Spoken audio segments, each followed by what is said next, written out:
I'm not going to give you guys a long talk, inshallah ta'ala. Something very short, something I think is relevant to you at this age, and something I feel you better address now, and nobody but yourself can really address it for you.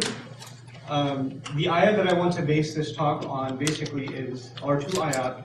One comes from the beginning of Surah Al-Imran. This is the third surah of the Quran, and one of the longest. One's in the beginning of Al-Imran, and the other is at the end of Al-Imran. But they both deal with the same concept. In the beginning, Allah Azza wa Jalla says, وَالرَّاسِخُونَ فِي الْعِلْمِ يَقُولُونَ آمَنَّا بِهِ كُلٌّ مِنْ عِنْدِ رَبِّنَا وَمَا يَذَّكَّرُ إِلَّا أُولُو الْأَلْبَابِ. This is in the beginning. I'll share the meaning with you in a bit, inshallah. At the end of this same surah, Allah Azza wa Jalla says, إِنَّ فِي خَلْقِ السَّمَاوَاتِ وَالْأَرْضِ وَاخْتِلَافِ اللَّيْلِ وَالنَّهَارِ لَآيَاتٍ لِأُولِي الْأَلْبَابِ. So he mentions the same group, Ulul Albab. That's the term used in the beginning of the surah and also at the end.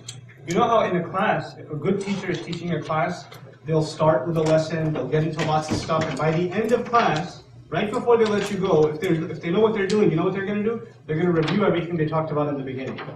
They won't leave you without doing sort of a recap of everything we talked about. Remember, A, B, C, D, this is what we did today, right? That's the idea. The same thing happens in the Quran a lot. So Allah will talk about a bunch of things in the surah, but by the end, He'll wrap it all up by bringing up exactly the very things He started with. Okay, this is what's happening in this surah also. Allah Azza wa Jalla mentions a group called Ar-Rasikhuna fil Ilm, those who are deeply rooted in knowledge. And before I go on, I want to share one more thing with you guys, which is that when you're learning, when you're listening to a talk or a speech or a lecture or anything like that, doors open, people walk by, kids cry, people scratch their heads, all kinds of things happen that would never get your attention. You would never look at those things ever, unless you're sitting in a lecture.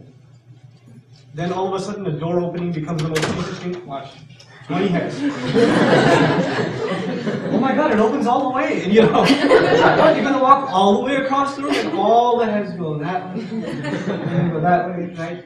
So when you're learning, when it comes to learning, it takes very little to distract you. So much as a squirrel going up a tree. If you're sitting in college in your classroom and a squirrel goes up a tree out the window, 400 people. Like that, right? Even if they're PhDs. So try to avoid the temptation, and inshallah ta'ala, you'll become better learners that way. So what was I talking about before the door opened? Gotcha, good. Yeah, Ulul Albab, the people that are deeply rooted in knowledge. Allah talks about intellectuals, basically. Who is an intellectual according to Allah?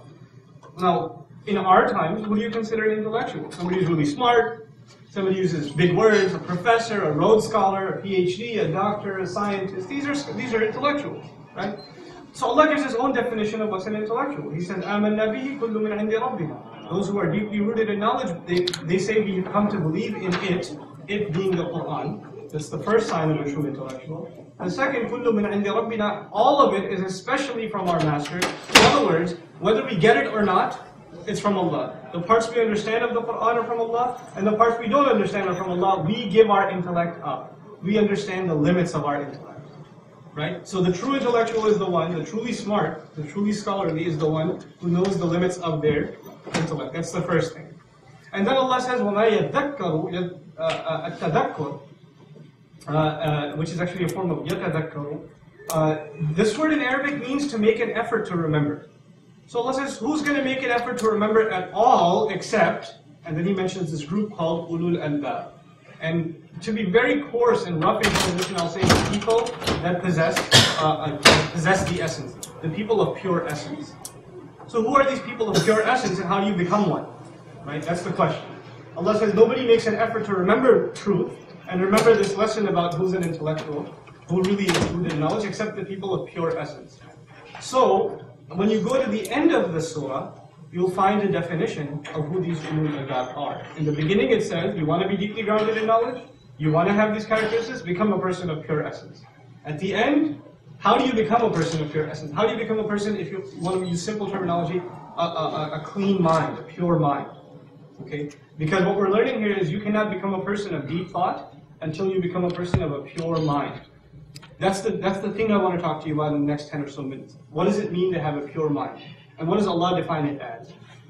The word lub, which is the root, the source word in albab, is the word lub. Lub in Arabic means, aqlun salih. It means a good mind, khalisun min ash-shawa'ib, that's the key word. It's free from vanities. A sound mind that is free from vanities. And this is, if you don't remember anything from this talk, this is what I'd like you to remember. A sound mind is one that is free from, what was the word again? Vanity. Vanity. Useless thought. Useless knowledge. And we're living in a society, and in times, it's not even just in the United States, it's all over the world, where there's what you can call information overload. We're all Googled out. Okay, we have too much information. And information is being bombarded to us, left, right, and center, wherever you go. Messages are being pumped at you in advertising, when you turn the radio on, when you're flipping channels, when you're going through websites, banner ads, this, that, the other, sports statistics, characters in movies, how many seasons of what show, and what happened to that guy, and what they are, from video games to movies to news to everything else. There's tons and tons and tons of information is being bombarded at you, right? And you can't even so much as drink a bottle of Snapple. You take the cap off, and what do you get? A useless fact on the back, right? It's constantly you're being exposed to information. And you get exposed to so much information that you can't tell the difference between useful and useless information anymore. You become desensitized. You have so much information that you can't tell what's useful and what's useless. Because, it's all just a big mess in your head. But the other thing that happens is, when you really come across some really knowledgeable, beneficial information, something that's really going to help you in life, you don't appreciate it. You put it on the shelf along with all the other junk in your head. You don't really see what the point of it is. I'll give you an example of that. You know what's been said about Surah Yusuf in the Quran? How Allah introduces it? How does Allah praise the story of Yusuf? What does He call it? It's a famous thing. We're telling you what? We're narrating on to you, even if you know the rough translation. The best narrative. This is the best story. Allah calls the story of Yusuf alayhi salam the best story. You can chit chat later. Can you turn it off? Okay, fine, don't close the door. I'll stop talking. Fine.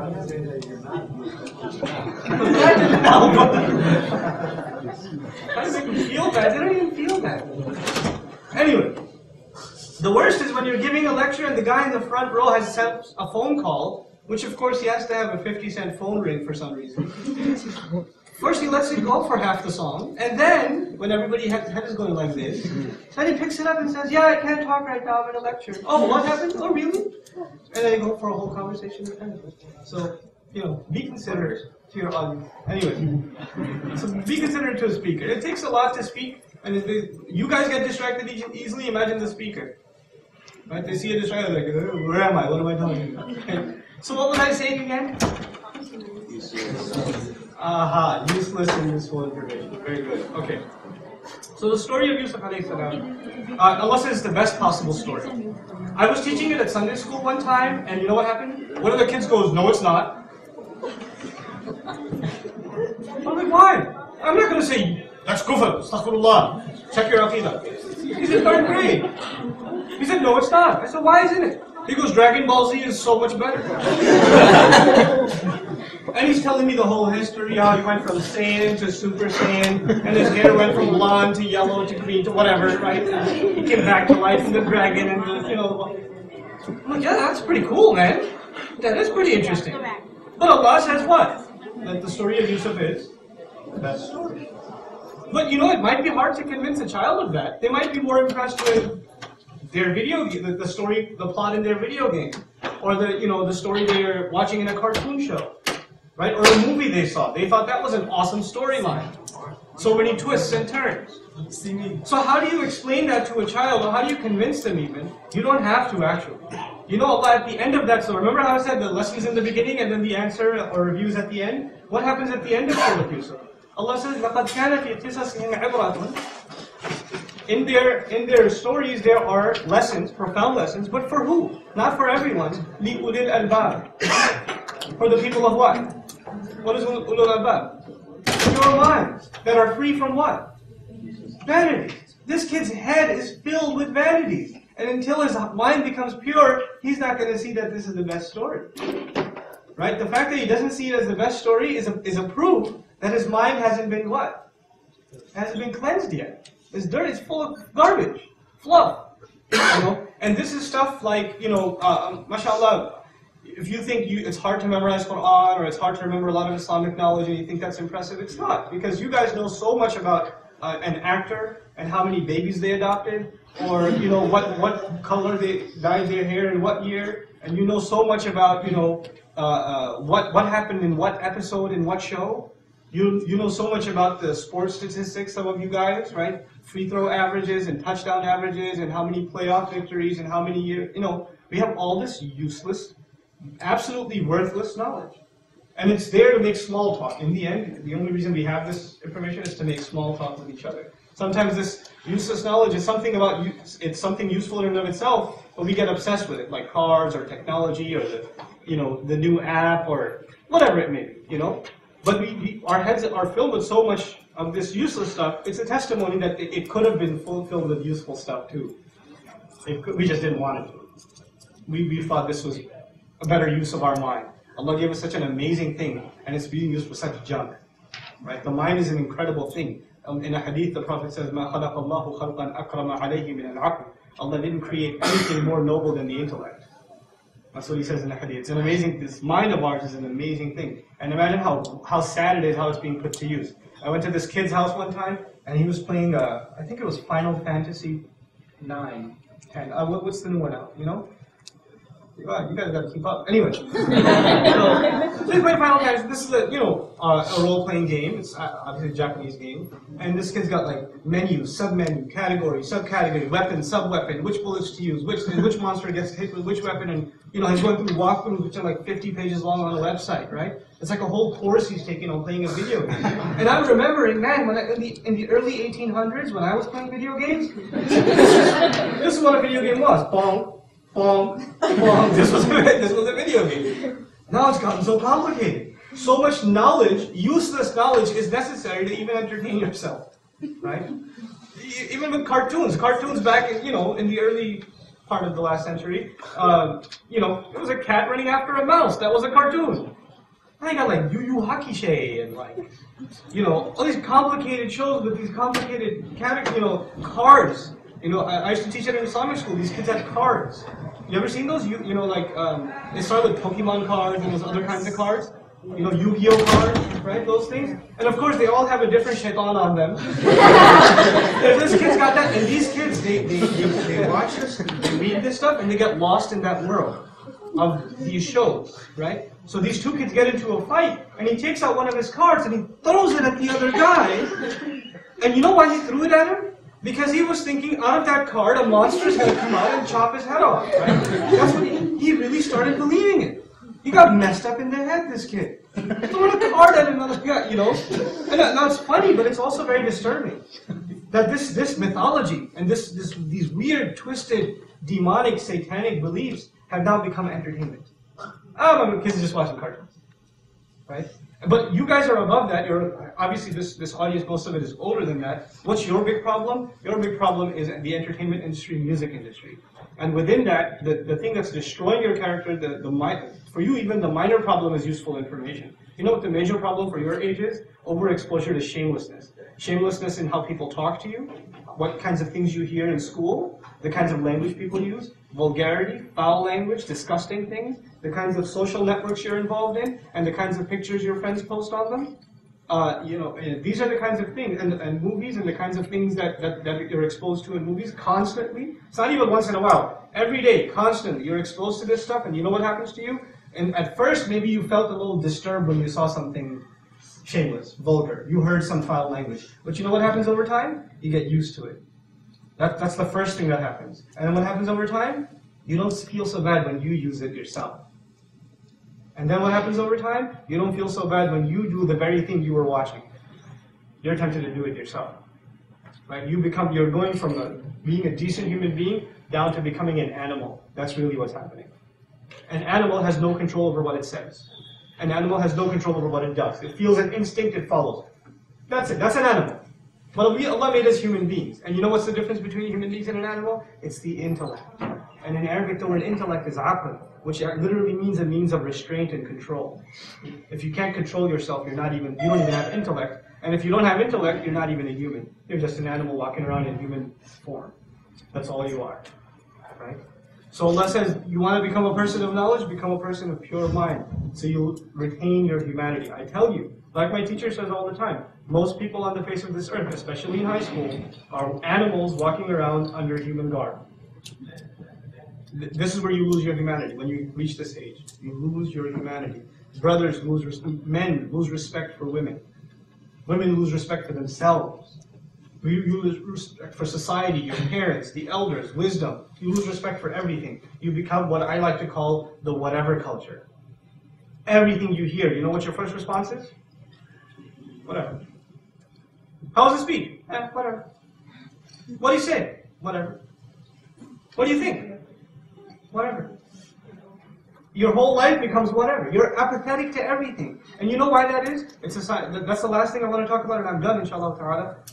That's a sign of the ultimate problem. The ultimate problem isn't shamelessness. The ultimate problem is not useful information. Those are minor problems compared to the ultimate problem. You know what the ultimate problem is? Ego. That's the ultimate problem. You're obsessed with who? Yourself.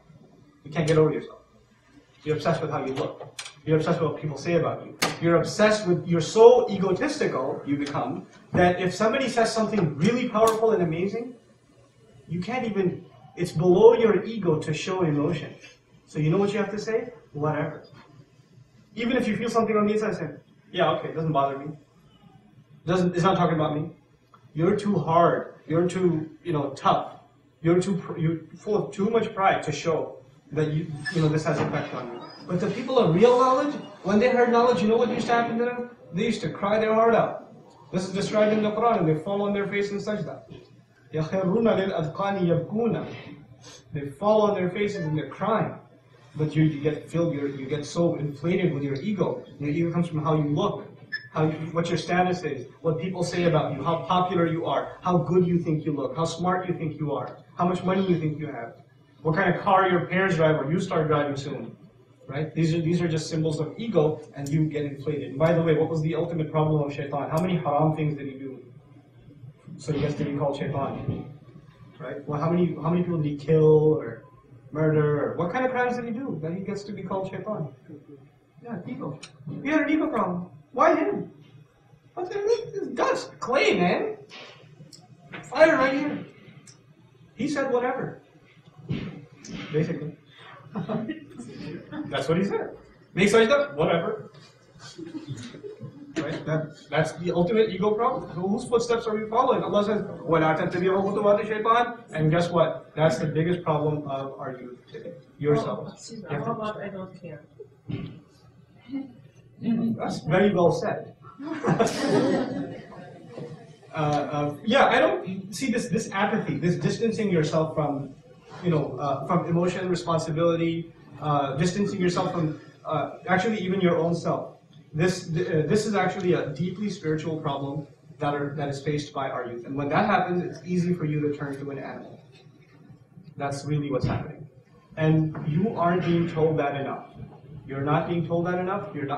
Nobody's there to tell you, listen, your friends are turning you from a noble human being into nothing more than an ornate animal. That's what they're turning you into. So you need to change your company. You're not being told that enough. And so the people around you are your destruction. So, and that's really what I wanted to get at in the end, inshallah. There's three major problems I brought to your attention. One was useless knowledge. That's what I tried to bring to your attention. The second was overexposure to what? Shamelessness in speech, in company, in things you see, and being desensitized to that. And the third is basically the root of all of this, which is a problem of ego. That's really these three things. Now, this is supposed to be a verse on the Quran. So the last thing I want to tell you, remember I said the people of a pure mind, Allah defines them at the end of Al-Quran. So what does He tell us? Basically, He tells us two things they do. الَّذِينَ يَذْكُرُونَ اللَّهَ قِيَامًا وَقُعُودًا وَعَلَى جُنُوبِهِمْ وَيَتَفَكَّرُونَ فِي خَلْقِ السَّمَاوَاتِ وَالْأَرْضِ. And that's it. He just tells us two things about these people that you need to know at the heart of it. He said these are people who remember Allah all the time. When you remember Allah all the time, you are remembering someone who's greater than yourself. Right? And the more you remember His greatness, the more it reminds you of what? How pathetic who is. You are. It keeps your ego in check. And the more egotistical you become, the more it's a sign of the fact that you don't what? Don't remember Allah. If you were really remembering Allah all the time, you wouldn't have time to be obsessed with your ego. You'd be obsessed with Allah and His magnificent power in creation. You'd be humbled by it all the time. So the first solution to a person with a pure mind is they remember Allah. And then anything that takes them away from remembering Allah, they see that as an enemy. So it's, if your friends take you away from remembering Allah, if it's your laptop that takes you away from remembering Allah, if it's your iPhone that takes you away, I have an iPhone, it's okay. But it's, right? iPod, fine. iPod Touch that takes you away from remembering Allah. If it's your PS3, if it's Grand Theft Auto 57, whatever, right? If that takes you away from remembering Allah, then that's what's turning you into an animal. And actually more like a zombie when you're playing this video game, right? Allah describes the heedless as cattle. They're like cattle, they're even worse. Look at a kid playing video games. Don't tell me they don't look like cattle. That's all they're doing. And Allah compares them to cattle because cattle has no idea what's going on around it. You know that? A cow has no idea what's up. A car could pass by on the highway, won't even look up. Now watch somebody who's playing video games. There could be a fire in the house. That's all that's going on. They're turned into cattle, even worse. Even worse. Even worse because the cattle, at least it's naturally that way. You were given reflexes. You were made aware. You became worse than subhanAllah. So I mean, I don't want to give you a complicated academic lecture. I just wanted to bring forth concerns that I see are the primary concerns for youth, inshallah ta'ala. I just wanted to share with you a heart-to-heart. I don't claim that I'm above these problems. I probably had similar or worse problems when I was your age, but nobody was there to tell me. Nobody was going to say, man, you're messed up. You need to become human. Stop being an animal. Really. When you use a lot of cuss language, don't think you're all hardcore because you can curse. I can curse better than you. But the fact that I hold myself back, you know what that means? I'm more human than you are. That's what that means. And you're less, because you can't control what? You can't control your tongue. So may Allah Azza wa Jal make all of you decent human beings. May Allah Azza wa Jal help you protect your humanity and make you good to your families and obedient to your parents. May Allah Azza wa Jal make you people who actually care and don't take an apathetic, egotistical approach to everything in life. May Allah Azza wa Jal make you identify your real priorities in life, especially when it comes to avoiding all forms of shamelessness. And secondly, taking care of your parents and being respectful to them. So all I have to share with you is that from Allah. Do we have a Q&A session? Do we have a Q&A session? No, right? No questions, right? Can I voluntarily initiate one? Is that a question or a comment? Okay, go ahead. Well, I was just wondering because I thought it's important for maybe you could advise us.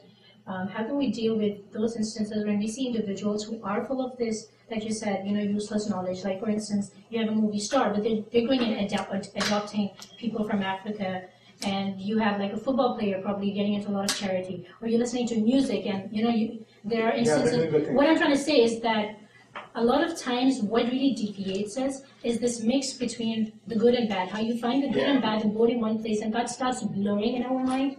That fine line that Allah subhanahu wa ta'ala draws between right and it's wrong. actually I'm really happy you asked that question. I gave Khutba about that yesterday. The Quran says something really peculiar. Really peculiar. You have to pay real attention if you want to understand this, okay? A number of times in the Quran you find the phrase وَزَيَّنَ لَهُمُ الشَّيْطَانُ أَعْمَالَهُم. Shaitan beautified their deeds to them. The word amal in Arabic doesn't just mean deeds, it usually implies good deeds. It doesn't imply deeds, mostly it implies good deeds. If the evil deeds are mentioned in specific, we find the word su'u amali, the worst of their deeds or evil forms of deeds. So Allah is saying Shaitan beautified to them their good deeds in a sense. What in the world does that mean? Good deeds are beautiful anyway, so Shaitan is doing a good thing. I mean, I would find it bad if Shaitan made them beautify what? Bad deeds. But Allah says no, Shaitan made them beautify good deeds. Why would he say that? You see, there are people who do really, really horrible things. Really horrendous things. And then they do something what? Good. And then Shaitan makes them say, man, you're so good. You do this one good thing. You're such an awesome person. People should be just like you. And they make them, that one good thing makes them forget what? The really bad thing that they just did. right? So what shaitan does is, it makes you worry about that one good thing and highlight that. And that's supposed to compensate for all the, by the way, Fir'aun tried this. Musa alayhi salam came to Fir'aun, let Bani Israel go. Fir'aun says to him, Alam Rabbika Fina Walida? Didn't we raise you as a child? Didn't you spend many years with us? Is that a good deed or no? That's a good deed. You know how Musa responded? Yeah, you did do that a real big favor to me. Does that mean you get to enslave Bani Israel? So you did that really good thing. Thanks, you babysat me for so many years. I guess that lets you become a slave owner for an entire nation. How are you comparing these two things? One doesn't cancel the other out.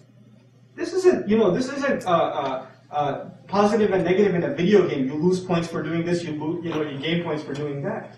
This one doesn't erase the other necessarily. No. And so we have to understand when somebody does something evil or they're associated with something evil, we call it that. People don't only do bad things and people don't only do good things. People do a mix of all of those things, right?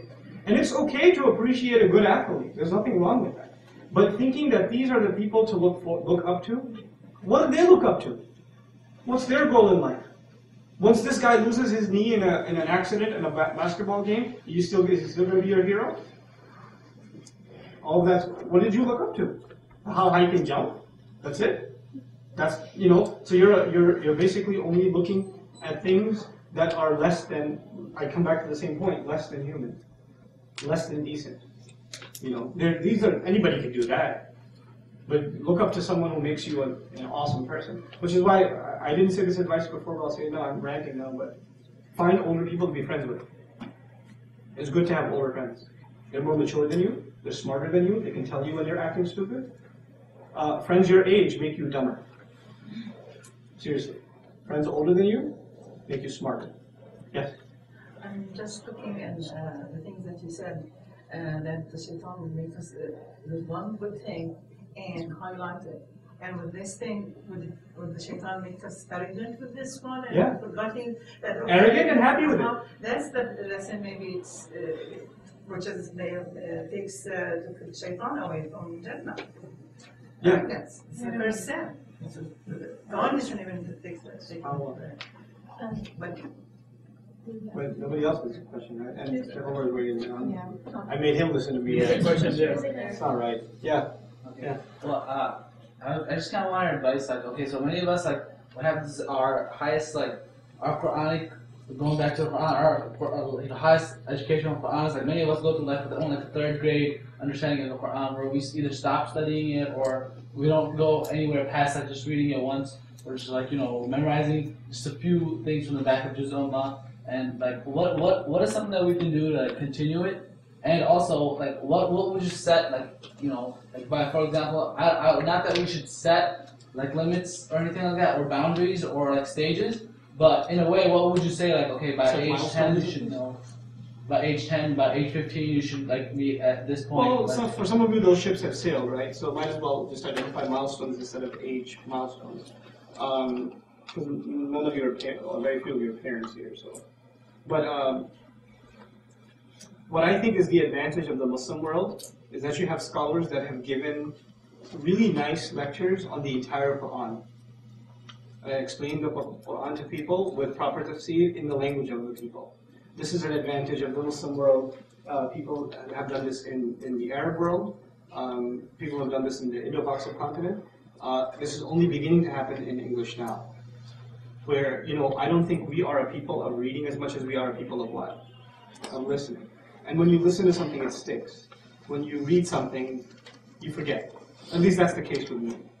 So I think one of the things you guys have to do now, inshallah ta'ala, is to maybe highly encourage your local imams to start halaqat of regular tafsir that are years in commitment, just once a week. And don't worry about quantity of Quran, worry about what? Quality of Quran. Just one passage that you know really, really, really well. You memorize it, you recite it properly, you use it in prayer, you've studied every single word of it, you know it's tafsir, you've heard lectures on it, you've asked really hard questions about it, you know so much about this one passage. That's a healthy relationship with the Quran. As opposed to having a shallow knowledge of the whole, or a lot of Quran. That's not as beneficial as having a lot of really good knowledge about a select passage from the Quran. This is one resource I can tell you about. It's not the only resource, and there's some really good stuff out there now, mashallah. I made a 7-year commitment to do a lecture series on the entire Quran. At least as in-depth as I can study on the entire Quran. And I started this about 25 weeks ago. I study a page of Quran a week, and then I I started from Juz Amma because most people memorize Juz Amma. So whatever I've done so far is actually posted online in the free MP3s. There you can get them at bayina.com/stream. They're on the site. So what you could do for starters at least is, okay, so you memorized the surah, let's say Surah Al-Naba, you memorized it. Now you can listen to the lecture on it, listen to whatever tafseers you have at your disposal on it. Become really thoroughly knowledgeable in one surah. And then when you're done, move on to the next surah. And it doesn't have to be a full-time Sharia degree or Mufassir degree. It's a long-term relationship a Muslim has with Quran. And if it takes a long time to do a little bit of Quran, that's still good. It's still excellent, actually. Because even a little Quran is a transformational experience. It's very, very powerful stuff. It's very potent. Quran is very heavy. No writer, no songwriter, no entertainer is going to be heavy like that. You know, sometimes you listen to something and that was deep. That wasn't deep. Quran is deep. I'm telling you, it's deep. It rattles you to the core. Man. Whoa. Can I give you an example? It's on the tip of my tongue. I should give you. Should I give you? Sorry. Last week I was teaching بِأَنَّ رَبَّكَ أَوْحَى. You know this? أوحى إذا زلزلت الأرض زلزالها وأخرجت الأرض أثقالها وقال الإنسان ما لها بأن ربك يومئذ تحدث أخبارها بأن ربك أوحى لها. You know, in Arabic we don't say أوحى لها, we say أوحى إليها. We don't say لها, we say إليها. It means that the rough translation of the ayah is because its Lord, or your Lord, meaning Muhammad sallallahu alaihi wasallam, your master, had inspired the earth to give out its news. Meaning the earth, everything we do on the earth, it was being recorded, and you know who was watching it and absorbing it? The earth all this time. And on that day it gets to speak about everything it knows. It's been holding back, it's been quiet all this time, and then it gets to speak about it on the day of judgment. That is the ayah, يَوْمَئِذٍ تُحَدِّثُ أَخْبَارَهَا. Then also says, why does it speak on that day? بِأَنَّ رَبَّكَ أَوْحَى لَهَا. Because your Lord, rough translation before you, because your Lord inspired it. Okay? Your Lord inspired it. But if you want to say inspired it or instructed it even, you don't say أَوْحَى لَهَا, you say أَوْحَى إِلَيْهَا. The meaning changes with la. The meaning is because your Lord inspired it and gave it permission. وَأَذِنَ لَهَا. This is mahdoof. He gave it permission. You know what that means? You know, when you instruct someone, they may or may not want to do it. If I tell my daughter, go get me a glass of water, maybe she wants to get it, maybe she doesn't, but she's going to get it because I instructed her. But if I give her permission to go outside, then I know one thing for sure. That she what? She wanted to go. What we learned from that lam in the ayah is the earth wanted to speak all this time. The earth is like, it's been stuffing its stomach with all this nasty news, these secrets that it can't hold, and it's begging Allah, let me speak. Let me speak. There's too much, I can't take anymore. And then finally Allah says, go ahead. So we're learning that the earth is very impatient with us. It's holding back. The only thing holding it back is that Allah hasn't yet given it permission, but it wants to. You know, and it's going to regurgitate on that. SubhanAllah, just with that, man. It's deep, man. Stuff is deep. You just sit there and you go, whoa. The way you walk the earth now changes. You take it easy. You know, it changes your attitude. It's heavy stuff. So I mean, if you become a student of Quran, inshallah ta'ala, it's really, and then your mind is thinking about this stuff, and now you have no time for vanities. Hence becoming a person of pure mind. Allah make us of those people, inshallah. I'm not going to answer any more questions. Please don't ask me.